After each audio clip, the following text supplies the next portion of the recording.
welcome back to my channel. Today I'm going to continue with my series of little videos about the Shaper origin.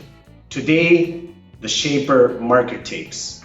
The Shaper marker tape is that tape that looks like little domino stones. You put them on your workpiece to help your Shaper orient itself and know where it is on your workpiece. It is a tape that you usually put on your workpiece, you cut, you might destroy it, and then just throw away. The problem with that is that it's actually pretty expensive. One of these tapes costs $18, and so depending the size of your workpiece, this can actually cost quite some money and increase the budget for your project. And so the question is, are there ways to save that tape, to reuse it, or to be smart about how you apply it so you reduce the cost of the tape? And yes, there are a couple of approaches you can use to save marker tape, and inspired by a comment from one of my viewers, I decided to make this little video on how you can approach that. Okay, so how do we go about that? So this is a Shaper tape, and I'll put it here on a little piece of wood. You put it there. First thing is, be smart where you cut the Shaper marker tape, right? If you cut through one of those dominoes, you actually lost one of those dominoes. But in between the dominoes, you have a little white stripe. And so if you're careful and you cut exactly there, then, as you see here, you have all the dominoes and on the marker tape, the next one. So I didn't lose one. It's a cheap way to save, obviously, but be smart.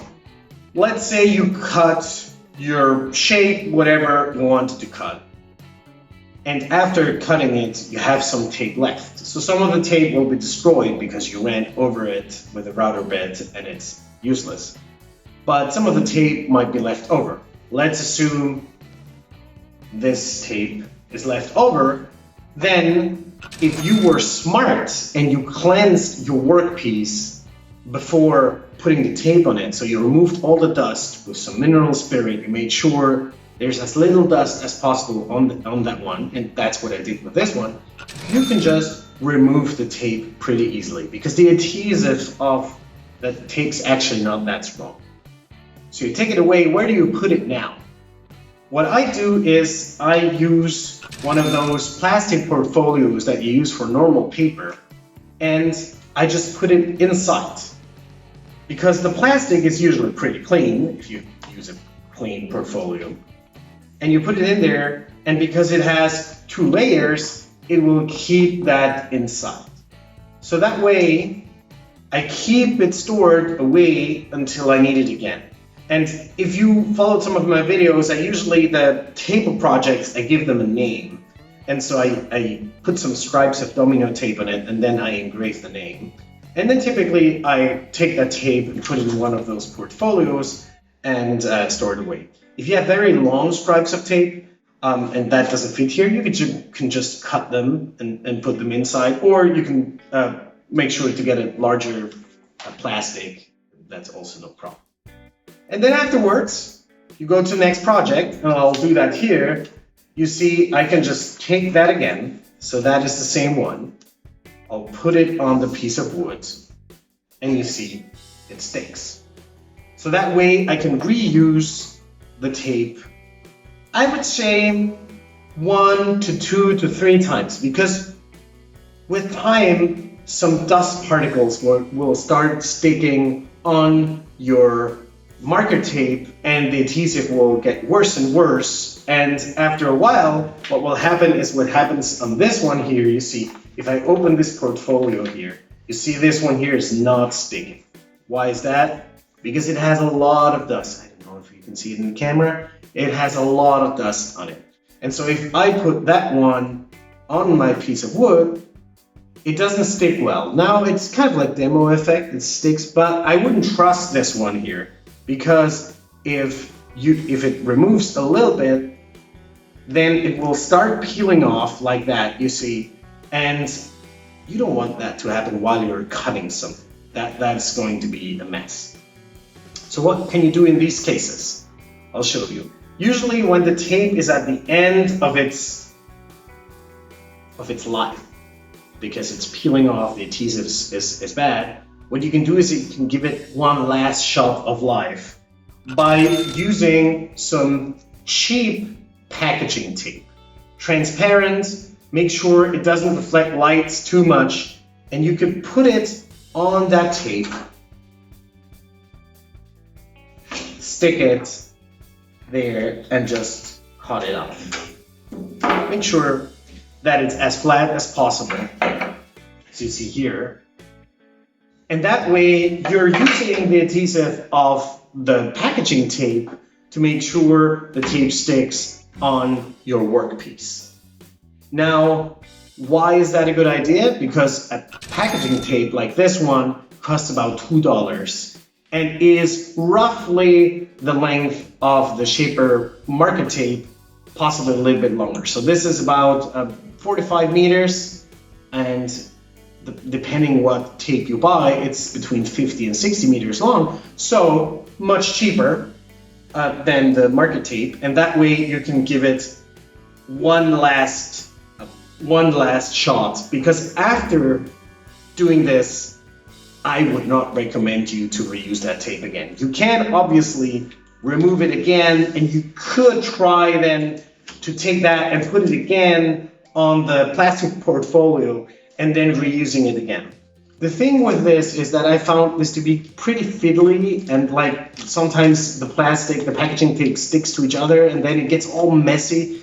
And so that's typically the moment where I just go like, okay, that's enough. Thank you, market tape. You give me a lot of joy, but now you need to go into the trash. So these are the things I do to reuse the market tape and give them more life. Now, a second way you can use to make sure you save market tape is to be smart about where you put the market tape on your workpiece. Because, like, the easy way is you just plaster all your workpiece full of that tape, and then you have enough, and you just run over it and destroy it and whatever. But if you're smarter about that and you think about where you will be cutting things out, you can actually be smart and not put tape there and make sure you don't destroy it. So here's an example. Let's say I want to cut this board here out. Actually, that's one of the extensions I did for the workstation. Then I can make sure to put the tape here on this side, because I know I'm not going to cut here. I can mark this shape here with a pencil so I know where I will cut. I put the tape here, then I scan. I check carefully if I have enough tape left here on the cameras of the Shaper when I'm here.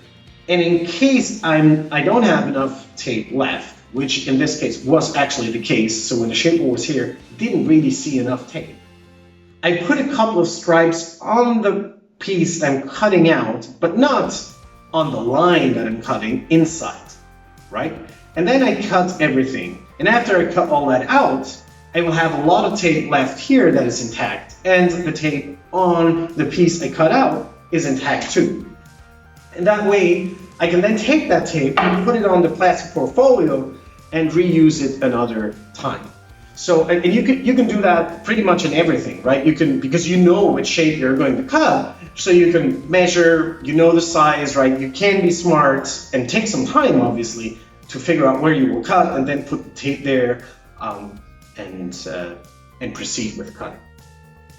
Another thing you can do is if you know you will have to cut over a specific place, cutting your shape, right? Don't put tape there, put tape somewhere else, scan it, then cut that piece, and then afterwards you put intact tape over the places where you already cut, and you add that to your scan, right? So there's no point you putting tape on a place where you will cut immediately, because you're just going to waste it. Right?